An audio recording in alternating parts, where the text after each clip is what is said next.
En effet, bonjour à tous. En effet, la région Normandie s'affirme de plus en plus comme un démonstrateur, le démonstrateur national du mix énergétique, avec 36 000 emplois, on est à 8 réacteurs, on a les projets de Panly, Madame la rectrice en parlera certainement aussi, et je vais en dire un mot. On a les parcs éoliens offshore qui se déploient aujourd'hui, 3 en l'occurrence. Et finalement, ce que vous disiez, monsieur, est très juste. C'est-à-dire qu'on est déjà en tension. Il y a déjà des difficultés considérables de recrutement dans tout le secteur énergétique. Et les gisements, les potentiels de création d'emplois sont considérables. Alors, comment faire face à cet enjeu qui est le premier enjeu, c'est-à-dire l'enjeu de la compétence, l'enjeu du recrutement, l'enjeu de l'orientation. Le député le disait tout à l'heure, moi je pense qu'il y a deux conditions pour y arriver. La première, c'est l'acceptabilité des populations.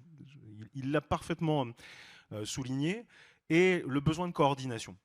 Vous avez dit parce que l'orientation dans notre pays, moi je vais parler très franchement, est un échec absolu. Jamais il y a eu autant de reproduction sociale dans notre pays et jamais le plafond de verre n'a été aussi élevé. Et je suis désolé, mais je comprends les chiffres que vous donnez, Madame la rectrice, mais combien d'enfants dans les filières générales s'y retrouvent, faute d'avoir pu imaginer qu'ils puissent aller ailleurs. Et l'inverse est vrai également. Donc en réalité, l'orientation, aujourd'hui, elle se fait par défaut ou par réseau.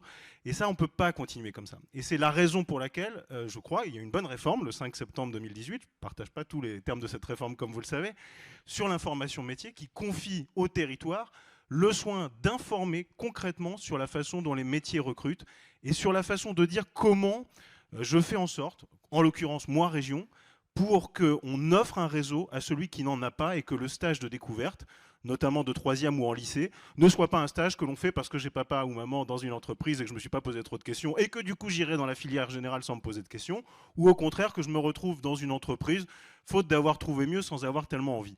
La région aujourd'hui, elle propose 4 à 5 000 stages et on va monter en puissance avec un réseau d'ambassadeurs d'entreprises qui nous permettent, pendant les vacances scolaires, de tester des métiers. Parce qu'il n'y a rien de tel finalement pour choisir sa vie, son chemin professionnel, son chemin d'épanouissement personnel aussi, c'est de tester les métiers concrètement dans les entreprises. Et ça, c'est de l'orientation qui me semble être choisie et non plus subie.